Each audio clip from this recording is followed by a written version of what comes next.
दोस्तों, पिछली वीडियो में हमने आपको अमूल की आइसक्रीम और कुरकुरे का मैन्युफैक्चरिंग प्रोसेस दिखाया और आपने उस वीडियो को इतना प्यार दिया कि आज हम आपके लिए फिर से लेकर आए हैं आपके ही कुछ और फेवरेट फूड्स का मैन्युफैक्चरिंग प्रोसेस।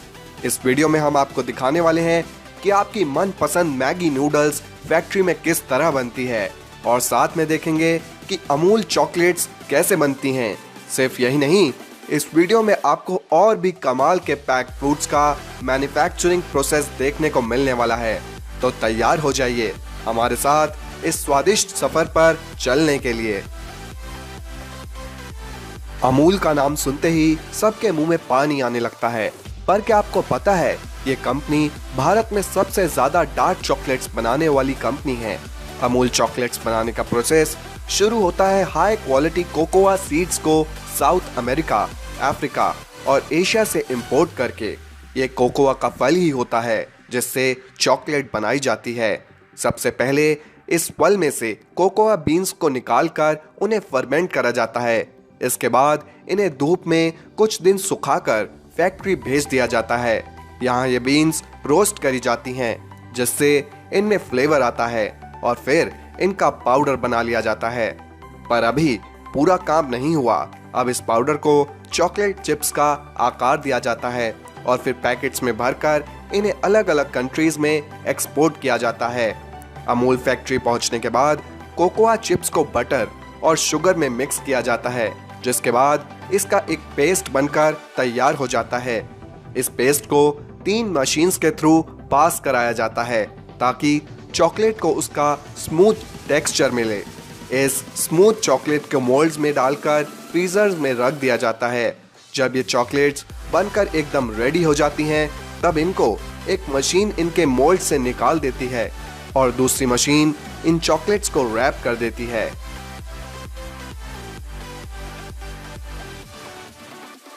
तो दोस्तों, जैसी आप सभी ने फरमाइश करी थी, आज हम आपको दिखाएंगे कि मैगी नूडल्स किस तरह बनाए जाते हैं। मैगी नूडल्स बनाने का काम शुरू होता है हिमाचल प्रदेश में मौजूद नेस्ले की फैक्ट्री में। इंडिया की सबसे अच्छी क्वालिटी के गेहूं को हार्वेस्ट किया जाता है और उसे फैक्ट्री में लाया जाता है। सबसे पहले रॉ मटेरियल की लैब में टेस्टिंग करी जाती है और पास होने के बाद शुरू होता है नूडल्स बनाने का प्रोसेस। यहाँ इस मैदे को आटे की तरह ही गूंद लिया जाता है, जिसके बाद एक रोलिंग मशीन इस आटे की पतली पतली शीट्स बना लेती है। इस प्रोसेस के बाद इन शीट्स को मैगी नूडल्स की यूनिक शेप दी जाती है। अब इन मैगी नूडल्स को एक बार फ्रायर में डाला जाता है, जहां ये 80% कुक हो जाते हैं और बाकी के 20% तो आप घर में 2 मिनट में कुक कर ही लेते हैं। अब बारी आती है मैगी मसाला की, जो देता है मैगी को उसका असली टेस्ट।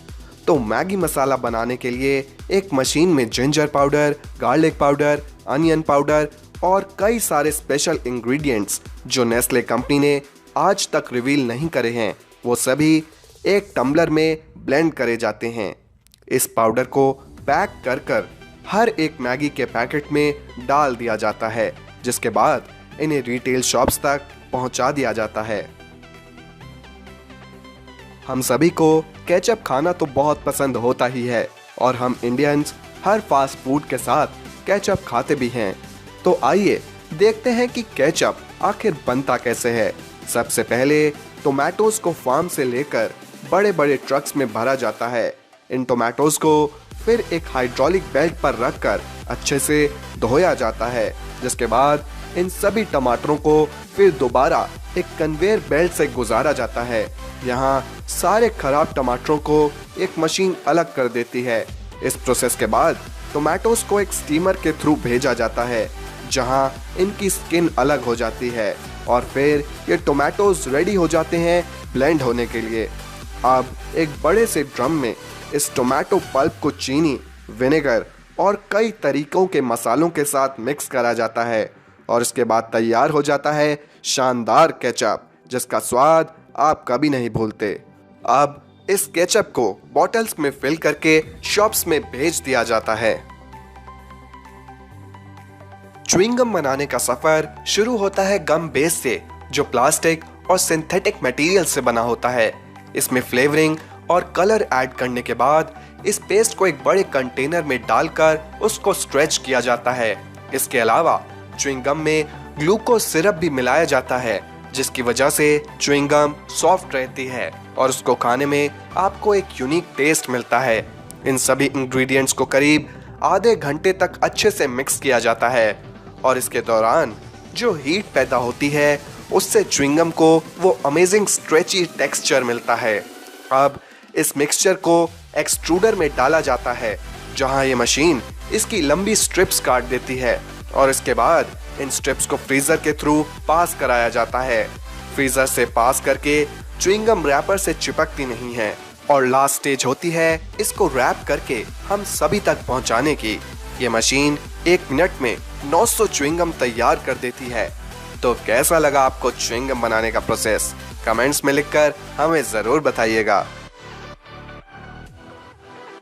पाइनएप्पल जूस पीना बहुत लोगों को पसंद होता है, लेकिन क्या आप इसको बनाने का तरीका जानते हैं? सबसे पहले पाइनएप्पल्स को फार्म में से लेकर एक बड़े से कंटेनर में अच्छे से वॉश कर लिया जाता है। इनको वॉश करने के बाद इन्हें एक मशीन ड्राई करती है, जहां से ये ट्रांसपोर्ट होते हैं एक क्रशर में। यह क्रशर पाइनएप्पल्स को क्रश करके इनका सारा जूस एक्सट्रैक्ट कर लेता है और बचे हुए पल्प को दूसरी मशीन के एक बिन में ट्रांसफर कर देता है। अब इस जूस में शुगर और बाकी के इंग्रेडिएंट्स डाले जाते हैं, जिससे ये जूस खराब नहीं होता और इसका टेस्ट मेंटेन रहता है। इसी तरह बाकी के फलों के जूस भी निकाले जाते हैं। तो दोस्तों, इस वीडियो में आपने देखा कि आपकी फेवरेट मैगी नूडल्स और बाकी के अमेजिंग पैक्ड फूड्स किस तरह फैक्ट्रीज में बनाए जाते हैं। अगर आप इस तरह की और वीडियोस देखना चाहते हैं तो हमें कमेंट्स के माध्यम से लिखकर जरूर बताइए। और अगर आपको हमारी ये वीडियो पसंद आई और आप आगे भी हमारे चैनल पर इसी तरह की कमाल की वीडियोस देखना चाहते हैं तो आज ही हमारे चैनल द फ्रिंगो को सब्सक्राइब करके साथ में बने बेल बटन को जरूर दबाएं। मिलते हैं आप सभी से हमारी अगली वीडियो में, तब तक के लिए धन्यवाद।